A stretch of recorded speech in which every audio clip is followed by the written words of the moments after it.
Viewer discretion advised.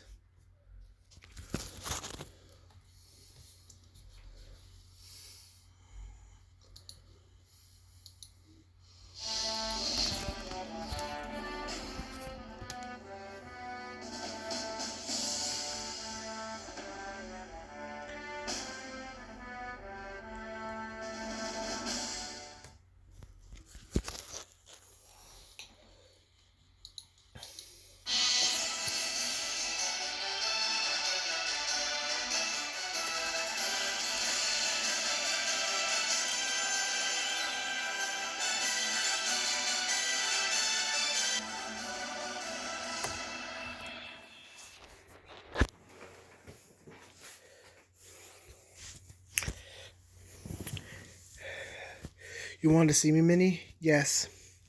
Since the commander's not here, I need to tell you anyway, Joe. Tell you then. I did a full analysis of the crew. It appears that most of our crew is infected.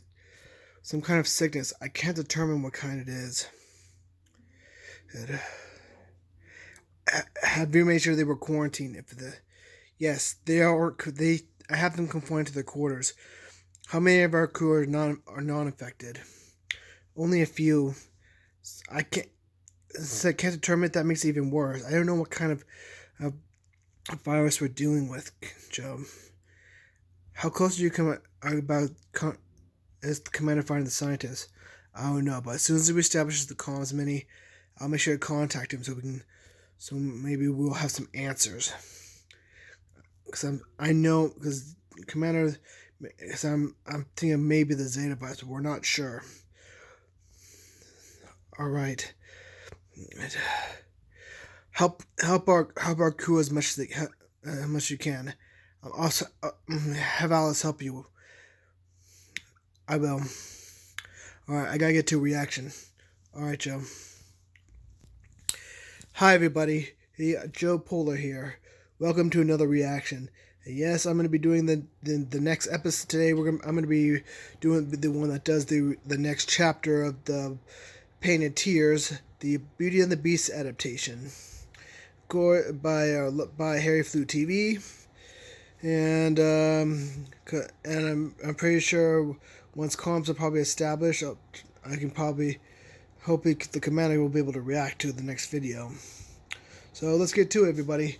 Like I said, link in the description down below, and please support HarryfleutV's channel. All right, everybody. Cambot, please lower the screen. All right, ready, everyone? 3, 2, and go. Harryfleutv, I'm Grizzly, and I have two. And today I'm going to be reading Painted Tears Chapter 3. Now, I'm sorry for the long wait. I was waiting for a new mic, which for some reason doesn't fit into my iPad, and I just had a lot of personal stuff to deal with, so I'm sorry for the long wait and updates, but this time I'm back and I'm going to be reading Chapter 3 of Painted Tears, and here we go. Chapter 3, Visiting the Monster. Alright. Stella rode on Belle back to Buckingham Palace. She had to get there quickly before anyone else noticed she was missing. She rode through the dark forest and took her shortcuts, and no one in London who was still up at night could see her. She darted through the trees, jumped over logs, and rushed past bushes on her horse until she reached the clearing and saw Buckingham Palace ahead of her. Stella saw 2 guards with torches and made Belle stop in her tracks. She then climbed off her and hid behind the bushes. She almost made it to her bedroom window when a light hit her. "What are you doing out here, young lady?" a guard demanded, his voice loud with anger. I... Stella stammered. She didn't know what to say. She couldn't say that she visited a clown who threatened her to visit him. There hadn't been a circus visit for 20 years, and nobody would believe her. And if they did, Harry the Clown would most likely find out, and there would be disastrous consequences. Mm. Your mother and father have been worried sick, the other guard went on. And not only that, they are sick in bed and can't get up, just like you to think of yourself and not others. That's what your selfish teenagers are like. Stella was about to retort when the first guard with the torch grabbed her by the arm and dragged her out of the bushes. Take the horse back to the stable, the guard holding Stella ordered the other guard, who nodded. Stella was guided back to the palace, where all the servants and other guards were searching for her, and she saw her mother and father, who looked sickly pale, which made Stella feel guilty. The king and queen saw Stella and the guard and rushed over to them. The guard let Stella go, and all the servants and guards bombarded her with questions.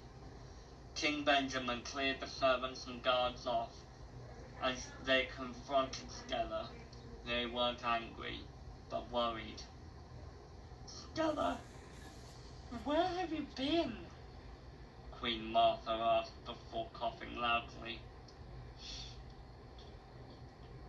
That's not important right now, Stella told her, concerned and anxious. Why are you ill? Can I help? Martha was about to fall, but Stella caught her. Benjamin walked towards Stella and took Martha from her. Stella, we need you to be honest with us, he wheezed. He coughed loudly and cleared his throat. We won't be angry with you, sweetheart. Just tell us. Stella sighed and bowed her head. I can't. The person I visited said that if I told anyone, there would be consequences. King Benjamin laid a hand on his daughter's shoulder. Darling, whatever's bothering you, you can tell us. And who threatens you? Okay, Stella sighed. The person who threatened me was... But the alarm on King Benjamin's watch went off. Oh, look at that. It's time for bed. And it's your bedtime too, young lady, Benjamin told Stella, removing his hand from her shoulder. Close. Stella was about to call after her parents when they left, but decided not to. She was tired, so she went off to bed. Next morning, Stella woke up to her phone buzzing. She picked it up and saw that she got an Instagram notification. It was a message from Harry that read, Meet me at the circus house at 3 p.m. sharp. Stella thought about refusing the offer and blocking Harry's number. But she thought that would result in making him angry and he would storm over to Buckingham Palace to hurt her or her family. She texted back saying, Yes, of course, and put her phone down to get up. She got unchanged and went for a shower. Stella sang Ode to a Dream, a song her mother used to sing to her to help her sleep when she was a little girl. When Stella was finished, she stepped out and wrapped a towel around her waist. She then went to her bedroom to get changed, and after that she went downstairs. Stella sat at the kitchen table and saw that she was alone.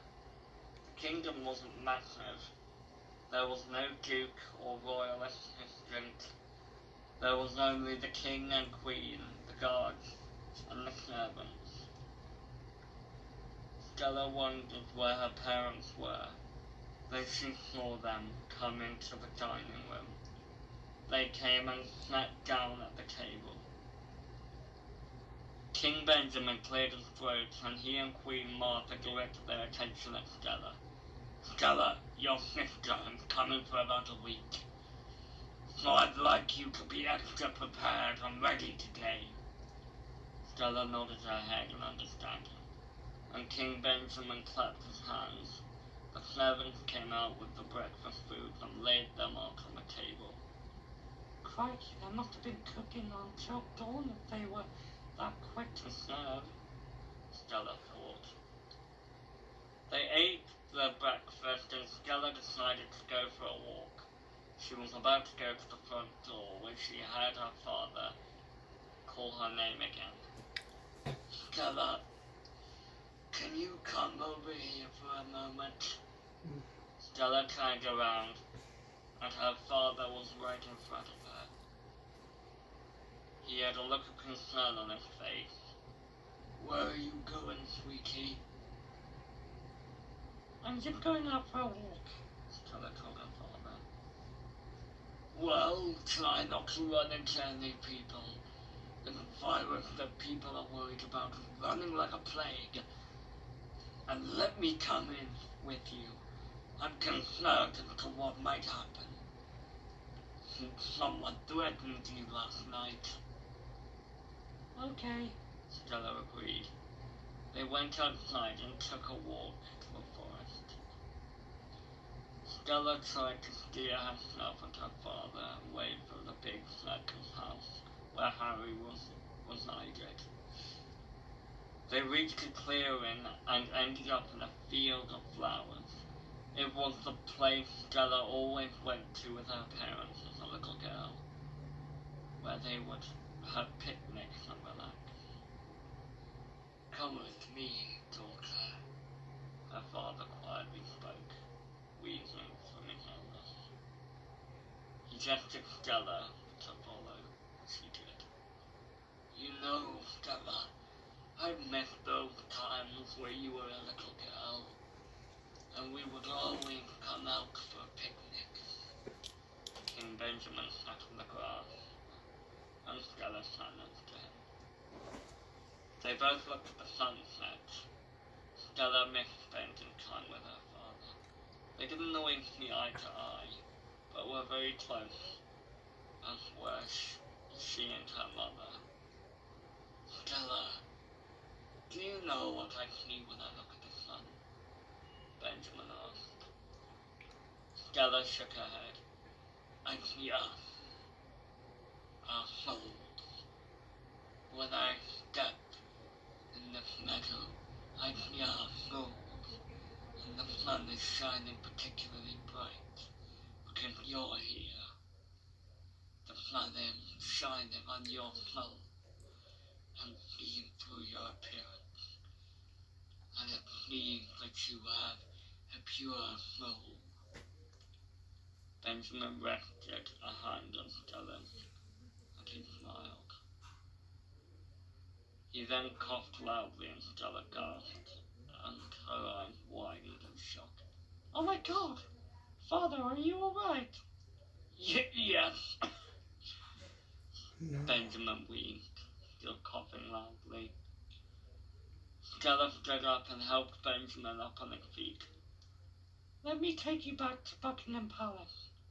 Please, Stella protested. Benjamin was still coughing, but Stella thought she could hear him say, very well. And they made their way back to the palace.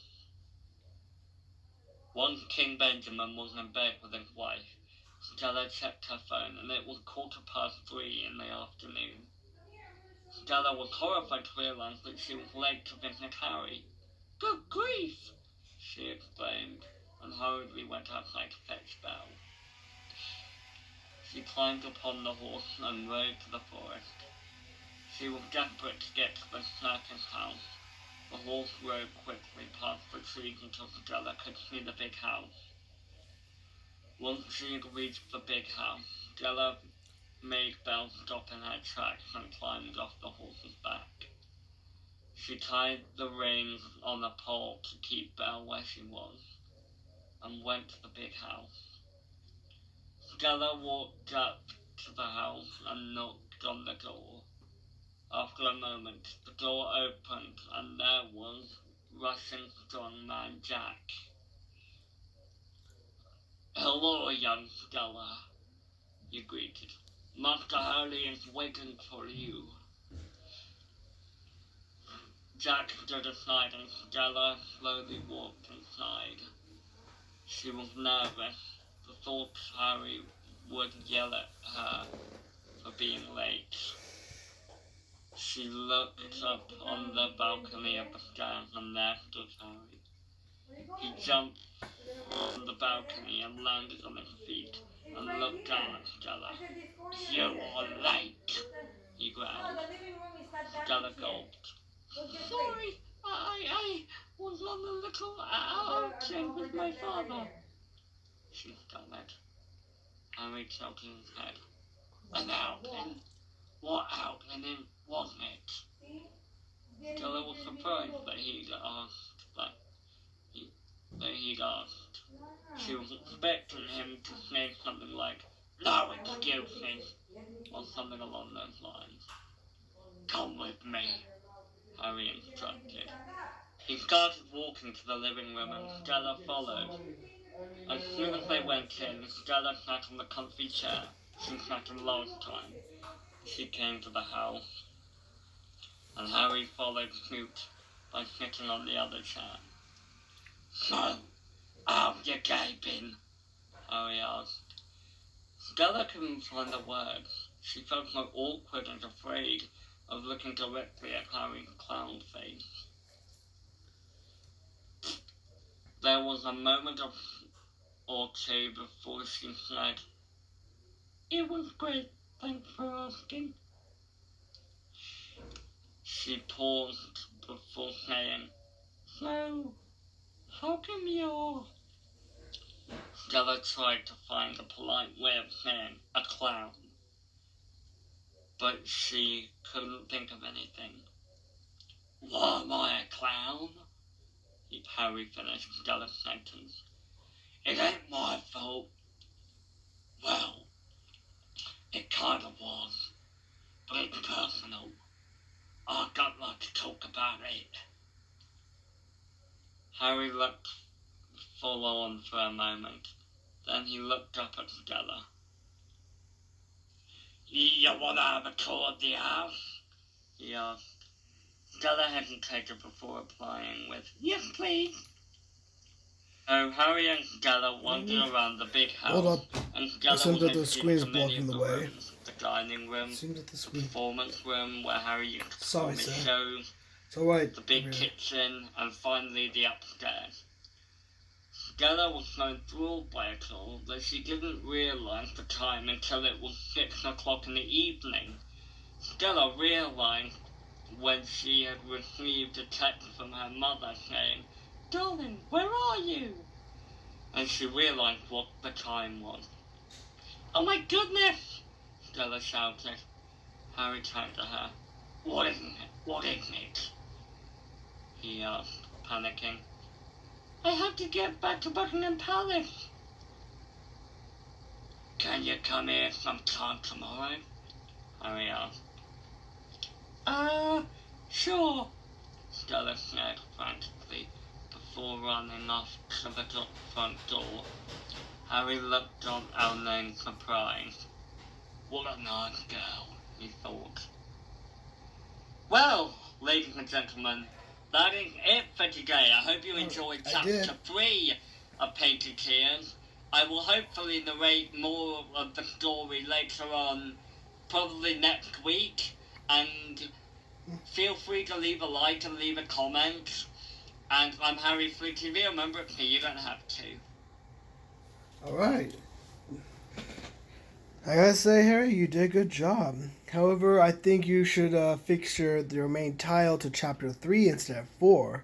Because it's a bit confusing, I think. But on that, you did pretty good. Still a good story. Well, guys, I'll see. Please, hope you enjoyed the video, and please support HarryfleutV's channel, and be sure to like, comment, subscribe on my channel and on the channel, and to be notified. Please stay Stay tuned. See you later, everyone.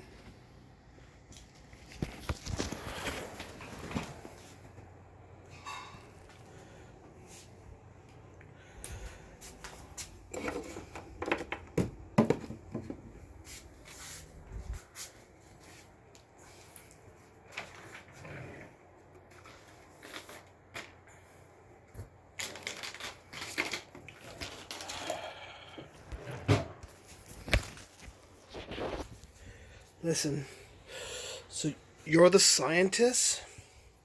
You guys are the scientists? Indeed we are. Yes, we are. Former science. If you're talking about the military side, we were former. I am Dr. Frankie, and this is my associate, Dr. Greentop.